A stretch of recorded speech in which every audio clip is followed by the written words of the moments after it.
I turned over a bright metal shell that rippled when She says human longing for mystery leads to a commonality of belief in immortality. Dad's late or I'm early. Either way, I have time to scout the pens. Redemption and claustrophobia, what artists understand. Not valuing the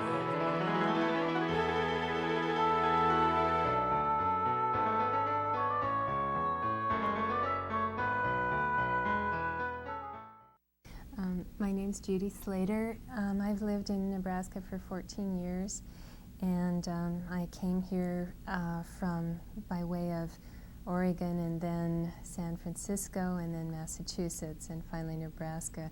And I came here out of graduate school at the University of Massachusetts to teach at the university, and had to look up Nebraska on the map because I wasn't exactly sure. I had never been to the Midwest, but it's been a great place to live and work. I'm really happy here. Oh yeah, there are so many influences. I think every writer is a product of so many voices in their heads of other writers that came before. I love the writer John Cheever. I think his short stories are so beautiful. Just on a sentence-by-sentence level, I just go back and reread them just for the pleasure of hearing the language. And Tobias Wolff, who wrote This Boy's Life, that's probably his most famous book, for his understated humor and his sarcasm, and again, beautiful language. I like Ann Tyler for her quirky, eccentric characters. There are Alice Hoffman, who works in magical realism. There are always a few ghosts and witches in her novels, and I love her books. So, but I could go on and on. There's so many influences.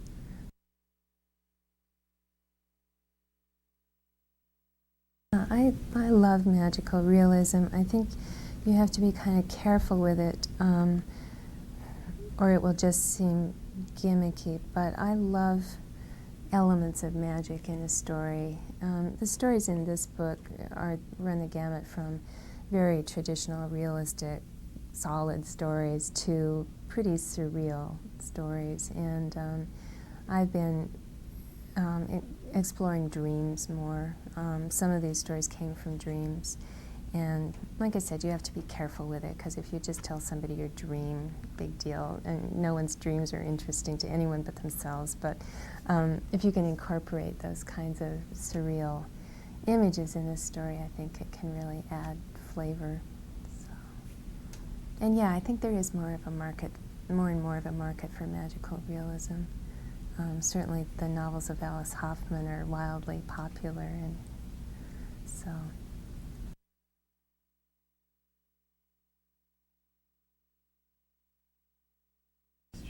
Well, I think I always wanted to be a writer.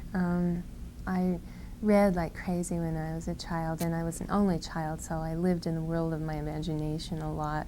But I do come from a family of business professionals, very practical people, and so the idea of being a writer was it just didn't compute. And so I don't think I ever really thought this was something I could do seriously, really, until I started taking classes in college and graduate school and really got encouragement from professors. I have teachers that meant the world to me, and I wonder if I would be writing without their help.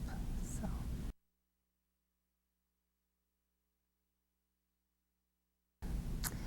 Keep at it, be persistent. Maybe don't try to publish too quickly. I think sometimes young writers get impatient, and I can understand that they do. They finish a story and they want to see it in print immediately, but it's probably a good idea to wait. It takes a long time to get good at it. If it didn't, then it would just be easy. But I think it takes a number of years to really just write enough stories that you kind of know what you're doing, and not to try to rush the process, but also to be persistent, and because it does take time. Oh, it's really a tough question. Who do you write for? My students sometimes say that they only write for themselves. I never really believe them. I think maybe you start out that way, writing for yourself. But then at some point, when you have the story finished and you have this work of art that you've created, I think there's always this impulse to want approval or want some sort of feedback. So I think I start out writing for myself, but pretty early on I start thinking how it's going to affect a reader. My best reader, and I suppose the person I write for more than anything, is my husband, Jerry, who's also a writer, and we always share our work. Whenever he finishes a story, he gives it to me to read, and vice versa. So he has a really wonderful sense of humor, so I always want to make him laugh. I figure if I can make Jerry laugh, then I'm home free. And I don't know. Is it something in the water? I don't know. It's a good place to get work done. The writing community is wonderful here, really supportive. When I was in graduate school, the writers were pretty contentious and competitive and snippy to each other. And I don't see that here very much. It seems like people are really supportive and want each other to succeed. So I don't know, whatever the influence of place is here, it works, I can tell you.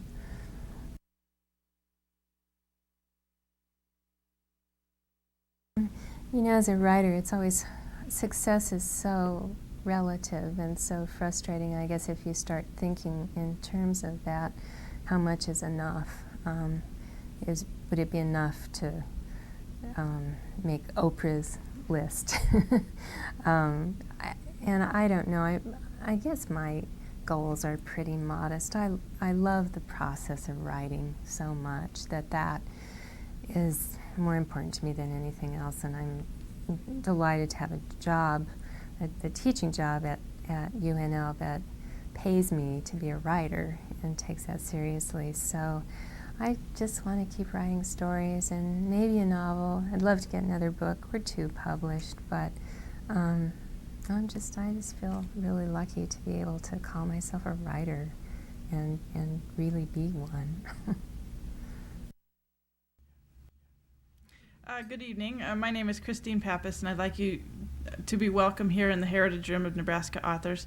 This is our 123rd reading in the John H. Ames reading series. So our reading series has gone on for quite some time. The Jane Pobgeski Heritage Room of Nebraska Authors is a special collection. Collection we currently maintain approximately 11,000 volumes by approximately 4,000 authors from Nebraska. In an effort to promote the literatures of Nebraska, the Geske Heritage Room, along with the Nebraska Literary Heritage Association, sponsors the John H. Ames reading series. And our special thanks go to the members of the Nebraska Literary Heritage Association, because it is through their volunteer efforts that we've been able to raise our private endowment, and we are truly grateful to the members of NLHA. Now I'd like to introduce our reader for this evening, Judith Slater. Judith Slater has been a professor of English at the University of Nebraska since 1987, where she has coached beginning and advanced students of writing with talent and generosity. She and her husband, Gerald Shapiro, who is also a writer, came to Nebraska in 1987 to share a professorship in the English department, and in 1993 both became full tenured professors. Judy Slater grew up in Klamath Falls, Oregon, and San Francisco, and she holds a bachelor's degree from the University of Oregon, a master's of arts from San Francisco State, and a master's in fine arts from the University of Massachusetts in Amherst. Slater's short stories have appeared in many literary reviews, such as the Greensboro Review and Beloit Fiction Journal, as well as popular magazines such as Red Book and 17. She is the author of The Ouija Board Murder, published in 1979, and a chapbook of short stories, Single Lives, which was published in 1985. In 1998, Judith Slater won the prestigious Mary McCarthy Prize in Short Fiction for her collection entitled The Baby Can Sing and Other Stories, which was published by Sarabande Books last year. The characters in Slater's stories have been compared to the quirky but lovable characters of Ann Tyler. Slater's light, ironic voice, which is sometimes fused with elements of magical realism, is the perfect vehicle for her sensitive observations about everyday people and everyday situations. The stories in this collection demonstrate that sometimes we need someone with optimism and imagination to show us the waterfall behind the door. In his introduction to The Baby Can Sing and Other Stories, Stuart Dybek writes that the stories included pass his test. He wishes that he had written them. But tonight we are pleased to welcome the real author of The Baby Can Sing, Judith Slater.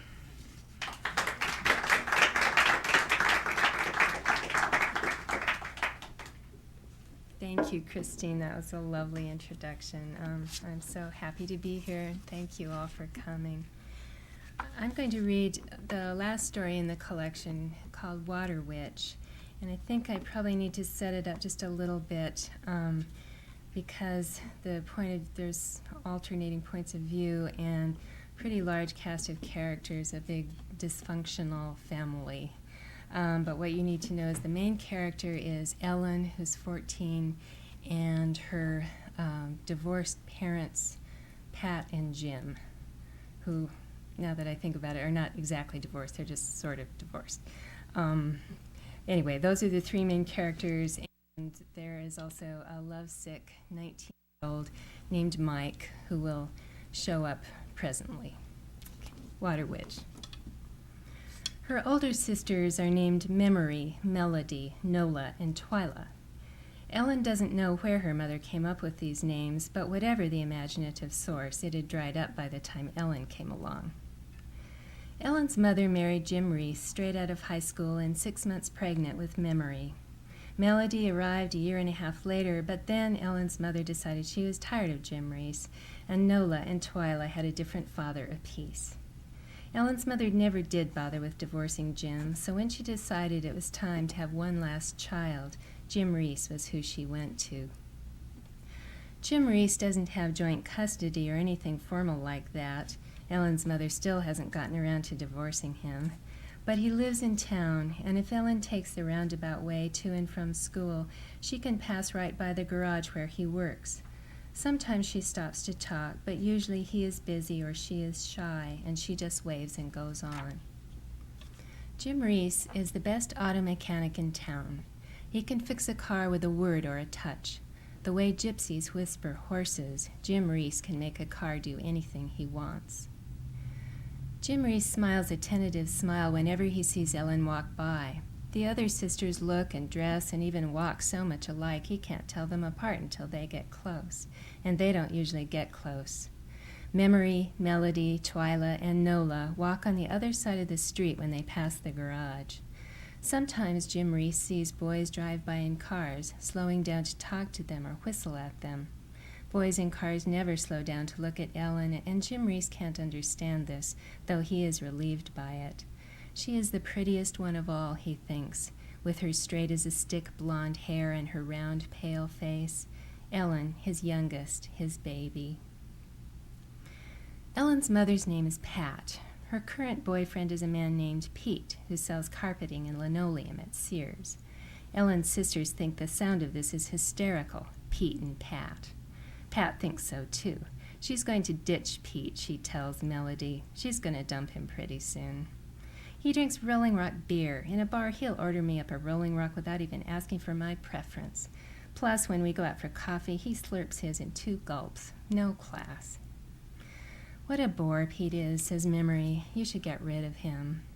I know, says Pat with a sigh. Pete has no idea Pat and her daughters are saying these things behind his back. Ellen feels a little sorry for Pete, but only a little.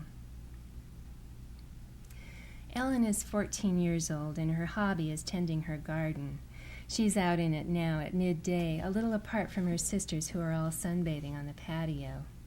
It's Friday, the 23rd of June, and the July cosmopolitans have just arrived. Ellen's mother has taken out 2 subscriptions to Cosmo, but it isn't enough. The sisters squabble like children over it. They pull rank. Memory is the oldest. She will be 22 her next birthday. It's possible that none of them will ever leave. Melody and Memory occasionally disappear for days and nights at a time when they're in the middle of a love affair, but they always show back up again. Memory works at Fashion Delight, and Melody works part-time at Clothes Hut, and both of them spend their whole salaries on clothes. Pat doesn't mind. They buy clothes for her, too, with their employee discounts. The closets in the house are bursting. Ellen pulls weeds and imagines, the way she has done for as long as she can remember, that crickets and beetles and grasshoppers and ladybugs like to gather in her garden on hot afternoons and throw insect parties. Under a white petunia, she sets a large flat stone. That is the insect's table. Around it, she sets tiny smooth pebbles. These are the insect's chairs. She creases fresh mint leaves and sets them here and there on the grass in case the insects would like to use them for fragrant hammocks and nap in them after the party. She's bought a box of colored gravel, the kind you put in the bottom of a goldfish bowl if you have a goldfish, and has sprinkled the gravel all around the table to delight the insects' eyes. Bees drift by, attracted by the coconut oil that Ellen's sisters have been massaging into their bodies. As they apply the oil, Ellen's sisters caress their own shoulders as tenderly as a lover would. All 4 sisters are lying out on Mexican blankets, drinking Diet Cherry Cokes and fighting over the cosmos. Ellen's sisters and Pat think Ellen has no experience whatsoever with sex. She's 14, and already they have written her off the way you write off a maiden aunt. It's true enough that Ellen has never actually had sex, but she thinks about it, and about love. Ellen once had her heart broken by a boy at school. It wasn't his fault. He had no idea she adored him. She'd never so much as said hello to him. Speaking of suicide, says Melody.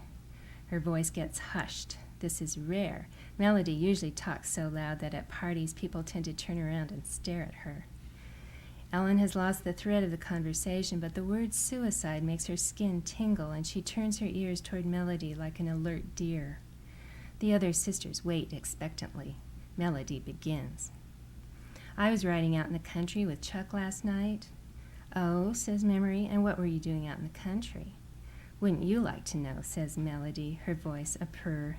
But anyway, we were driving under that overpass on Old Fort Road, and right across the top of it, somebody had spray-painted the words, Lynn, come back, Mike needs you, in silver glow-in-the-dark paint. They would have had to stand on the ledge of the overpass and lean over and spray-paint the words upside down, you know? Lynn and Mike, says Memory, do you mean...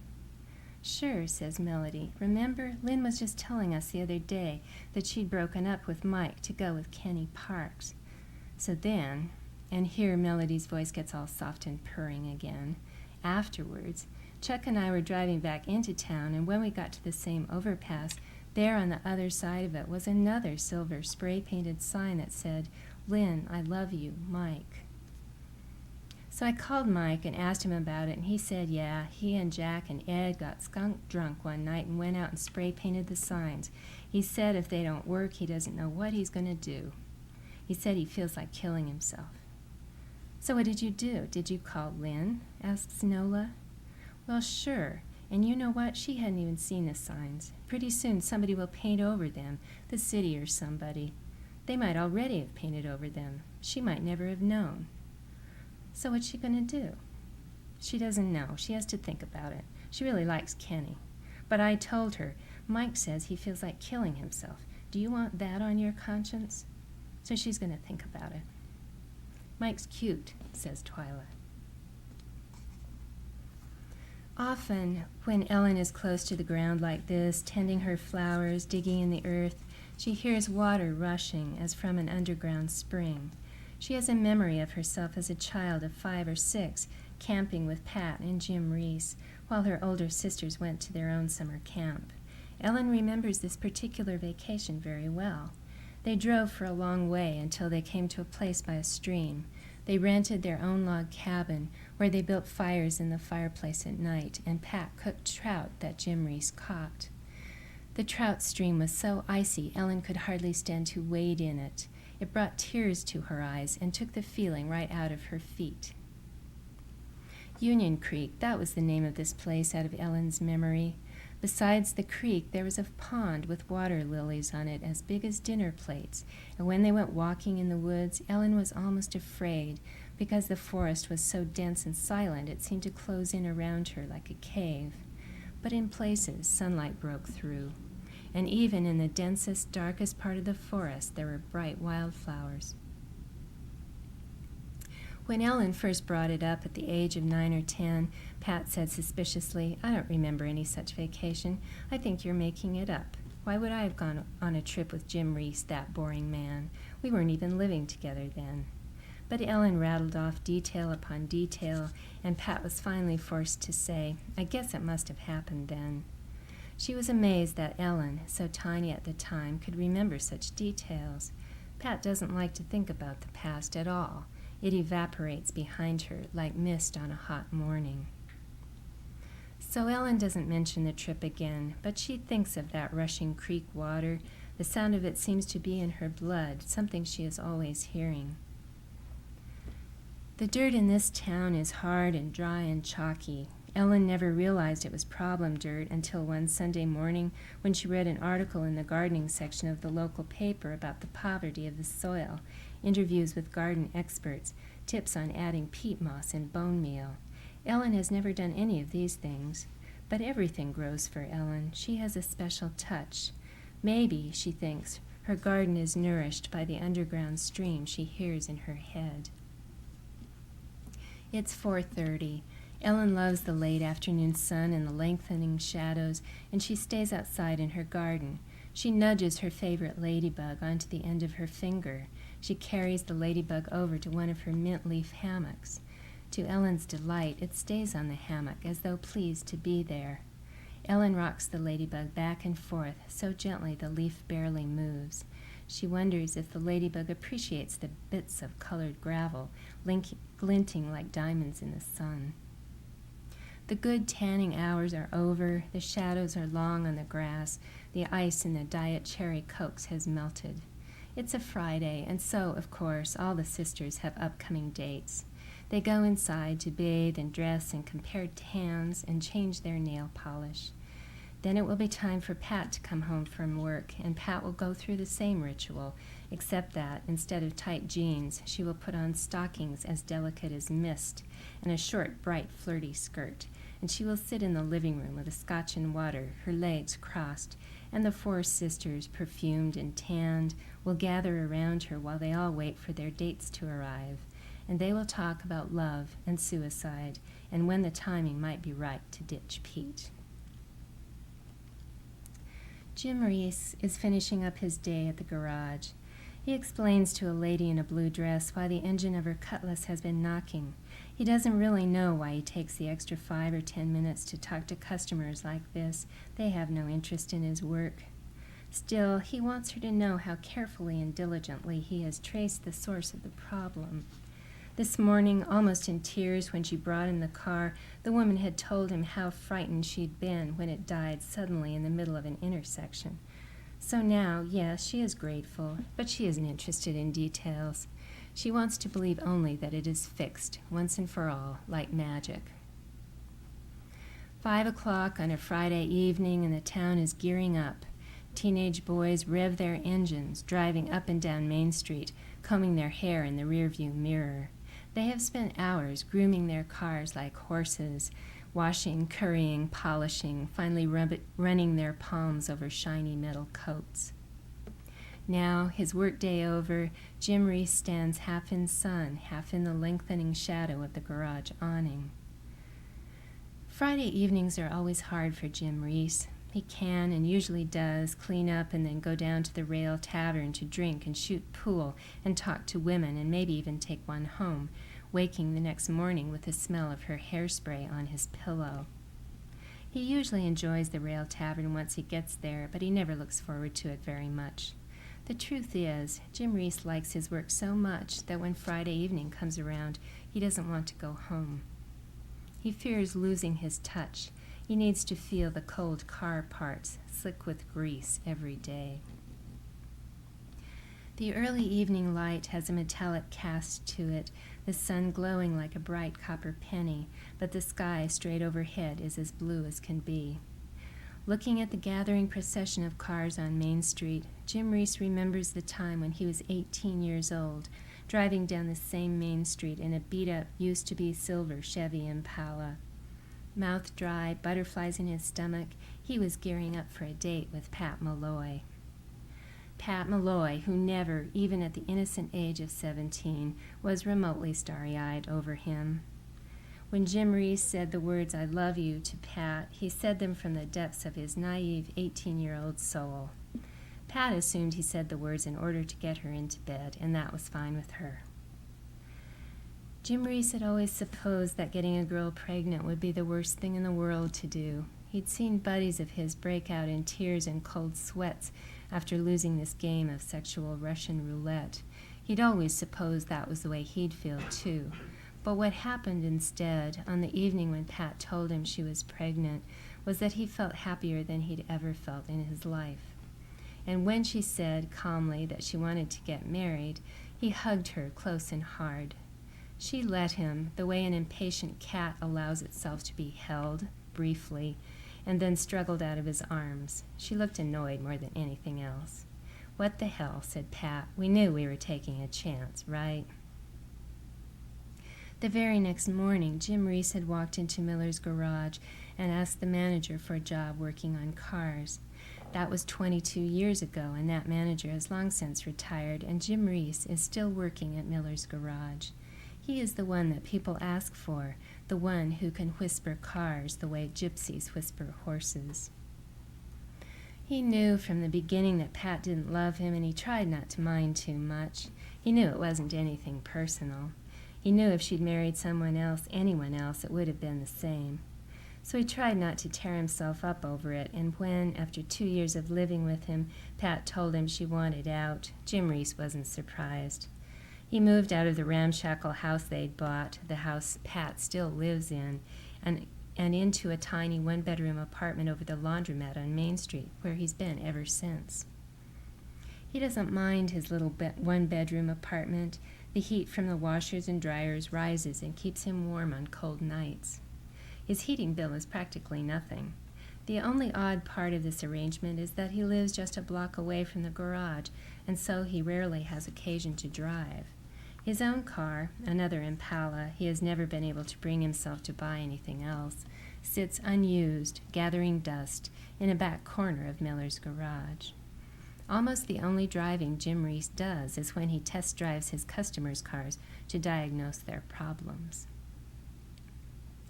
There have been a few times over the years when Jim Reese has let himself dare to hope that Pat might someday come back to him.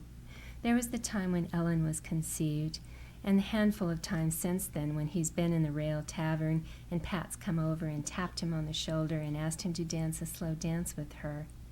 After one of those times when the music on the jukebox was especially slow and romantic and Pat was in between boyfriends, Jim Reese screwed up his courage and asked Pat to bring Ellen and come camping with him at Union Creek for a week. When she said yes, he could hardly believe his ears. It's just as well he didn't let himself expect too much, because when the trip was over, Pat kissed him on the cheek and said, "That was fun," as though the whole glorious and idyllic week had been no more than a casual afternoon date to her. She gathered up 5-year-old Ellen and went back to her own house and looked up an old boyfriend and started in again with him. On the sidewalk outside Melody's friend Lynn's house, there is a message written in chalk rock, the same chalk rock you find in any backyard in this town, the same chalk that makes the soil so hard to work. The chalk rock message reads, "Come back, Lynn." When Lynn finds this message, she goes inside immediately to phone Melody and ask advice. Ellen lies down on the cooling grass and listens for the sound of an underground stream. Because it has happened before, it can happen again. Ellen knows all she has to do is be silent enough, listen closely enough. At that same moment, stepping out of Miller's garage, her father stands listening too, as though waiting for something to happen. Finally, Ellen wanders inside from the garden. The sisters have all left on their dates. "Will you be okay tonight, hun?" asks Pat, who is crunching the ice in her scotch, waiting for Pete to come and pick her up. "Fix some macaroni and cheese. Make some of those new baby frozen peas. Do you want to invite somebody over to watch TV?" "I might," said Ellen, who won't. Then there is a honk. Honk, honk, honk, honk goes Pete's horn. Pete likes to honk out little rhythms on his car horn. "I can't stand that," says Pat and grits her teeth. "I've told him and told him. When I leave him, he won't be able to say I didn't tell him."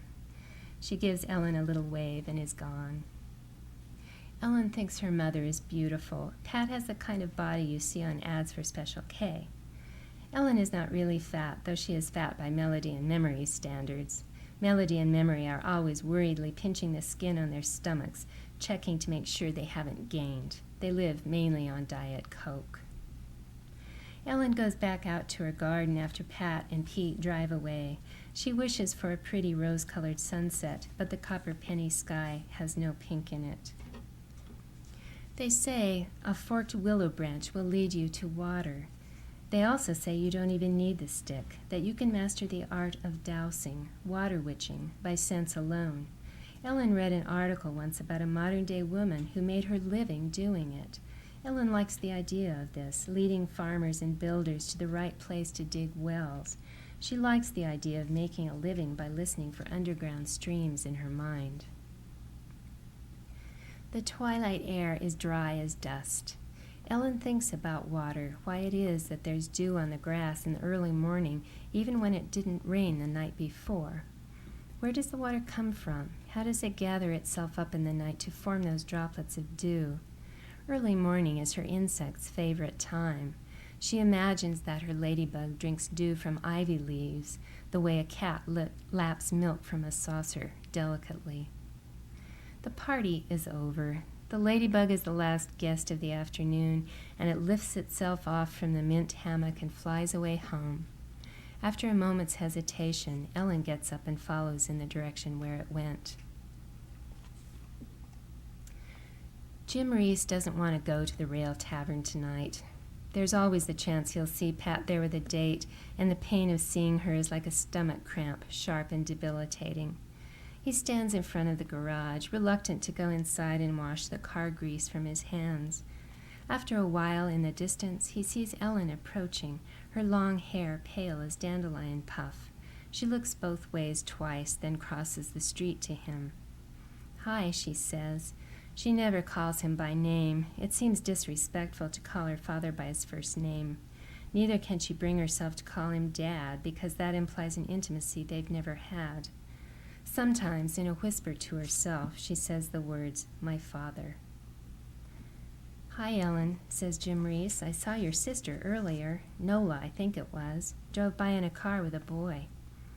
"They're all out tonight. You'd probably see them all drive by if you stood here long enough." There's a silence while Jim Reese studies the grease under his fingernails. "How's your mother?" he asks finally.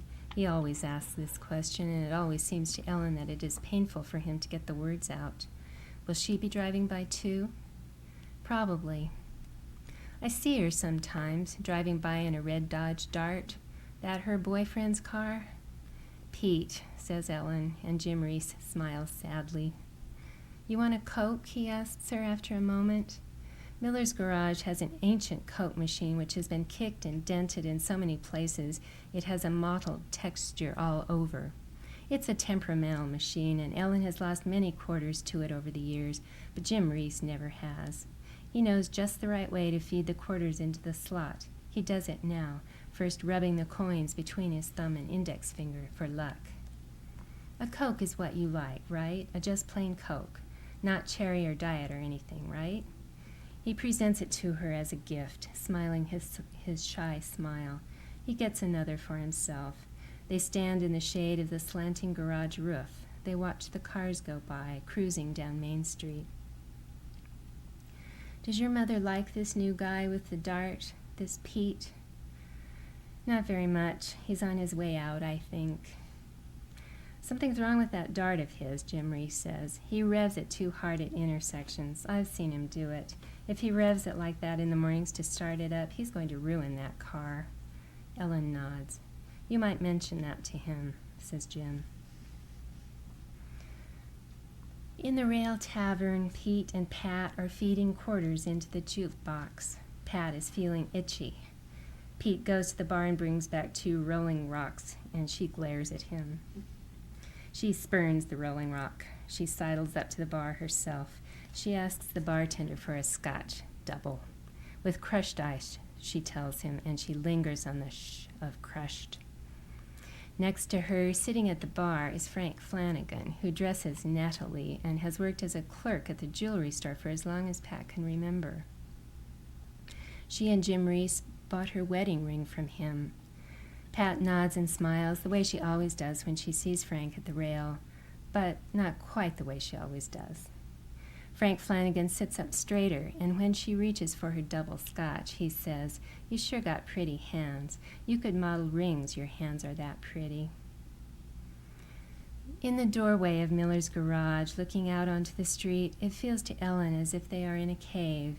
The 2 or 3 cars parked in the darkness, left by customers to be worked on Monday morning, look like sleeping beasts.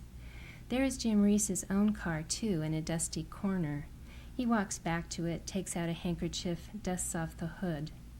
"Go ahead," he says to Ellen. "Sit down." She perches on the hood of the car, and he sits down beside her. "This is my car," he tells her, a little shyly, proudly. "Getting rusty. I should drive it more. Give it some exercise."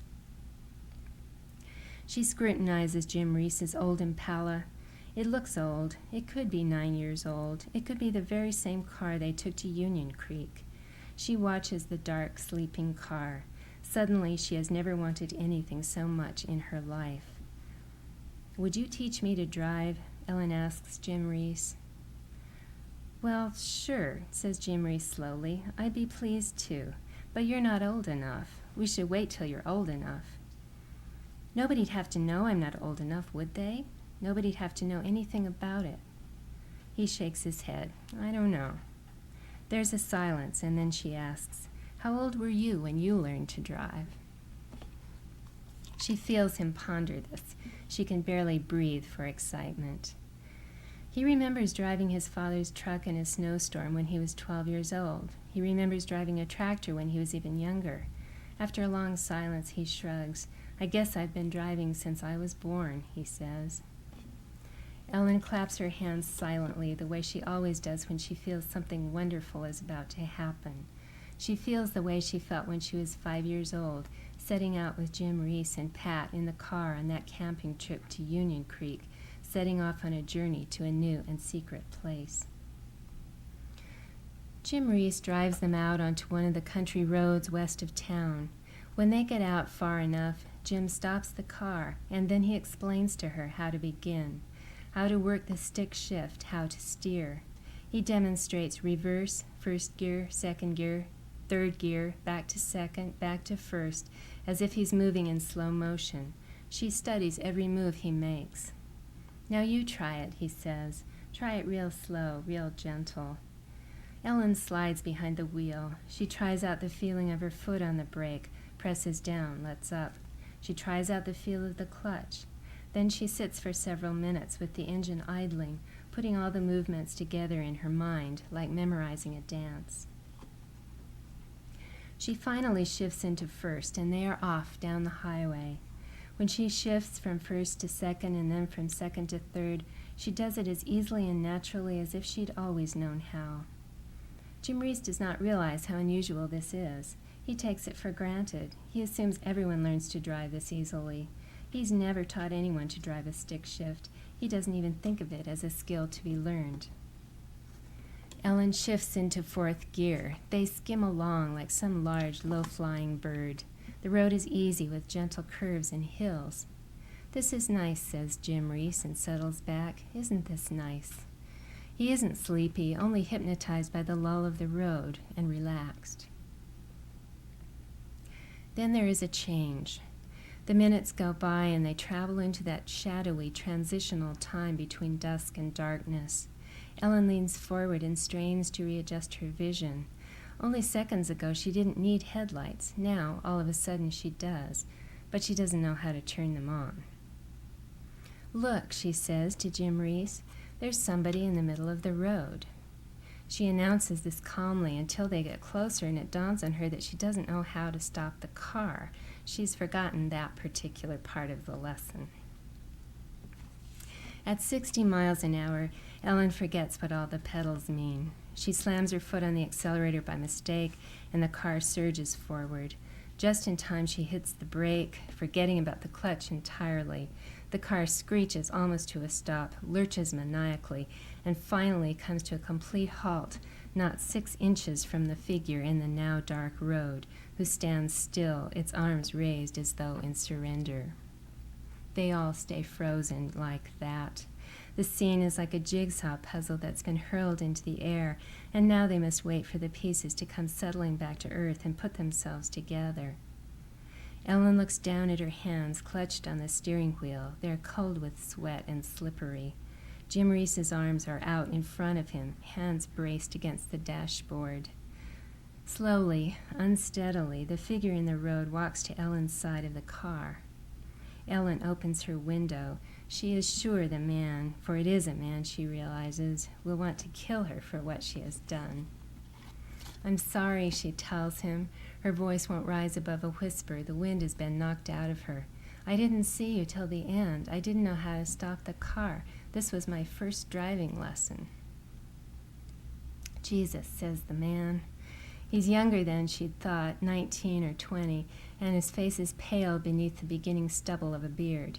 His voice, like Ellen's, is barely audible, and he clears his throat. "Are you all right, son?" asks Jim Reese, leaning across Ellen and looking up at the boy. "I'm okay, sir." The boy bends over to peer into the window and get a better look at Jim. "Just scared to death." He gives a funny, abrupt laugh. More pieces of the jigsaw puzzle scene fit themselves together in Ellen's mind. The boy's face is close to her now as he leans into the car window, and she realizes that at least part of what she had taken to be the pallor of fear on his face is instead a fine, thin dusting of silver. "What's your name?" says Jim Reese. Mike Carroll." The silver is on his hands and his tanned arms, too, and on his faded jeans and red T-shirt. It gives him a moonlit, ghostly appearance. So now Ellen knows not only who he is, she knows the reason for his suicide desire. She looks around for spray-painted signs of love. Sure enough, across the road in the middle of a rocky field is an old billboard. Who knows what the billboard used to say? The weathered letters of its advertised sign have been indecipherable for years. Mike has spray-painted over the letters with a single word, Lynn. Lynn, Lynn, Lynn, Lynn. The name glows in the moonlight. Ellen turns away, looks straight ahead of her at the car's dashboard, so Mike won't know she's seen a thing. Mike puts his hand on the car's window ledge to steady himself. "It wasn't your fault," Mike tells Ellen. His voice is still shaky. "I was standing out in the very middle of this road." "It's more my fault than anybody's," says Jim Reese. "I wasn't paying attention. She was doing such a good job. I just settled back, forgot it was her first time behind the wheel." "If you'd stopped the car the regular way, I wouldn't have been scared to death," says Mike. He leans a little closer and says, as though telling her a secret, "I think it did me good." "You better come along with us," says Jim Reese. Mike Carroll hesitates. "Don't worry," says Ellen quickly. "I won't drive." This gets a laugh from Mike, a friendly, almost normal-sounding laugh. Then they both look at Jim Reese. "Okay," he says. He gets out of the car and walks around to the driver's side. He gets in, glides his palms over the steering wheel. Mike smiles. "I love these old Impalas." He walks to the passenger door, slides in beside Ellen. His face sparkles with silver, and there are dark shadows under his eyes. "Nice car," he says. "You could fix this up real special." Jim Reese shrugs. "I fix up other people's cars." Mike brightens. "You're the guy who works at Miller's, aren't you?" His voice hushes in admiration. Jim smiles modestly. "He's my father," Ellen says, uttering these words aloud for the first time. Jim puts the car in gear and they start off down the highway, still heading west, away from town. The car falters a bit as they head up a hill. "It's acting a little rusty," Jim tells Mike. Jim handles the car with a light touch. No macho posturing, no swaggering engine revving. At the top of the hill, his hands hover above the steering wheel, so that for an instant the car seems to be driving itself. "How far do you want to go?" Jim Reese asks Mike. "Are you in a hurry to get back?" "No hurry," says Mike. "We could go as far as that line of trees against the horizon," Ellen thinks. "That far before we turn back." "We'll keep going a while then," says Jim Reese. Jim opens his window all the way, and Mike opens his, and Ellen lets the night fill up with sound, the hum of the car motor, the higher hum of crickets and grasshoppers. Beyond those sounds is the sound of an underground river, faint but unmistakable as the sound of blood rushing to the heart. Thank you.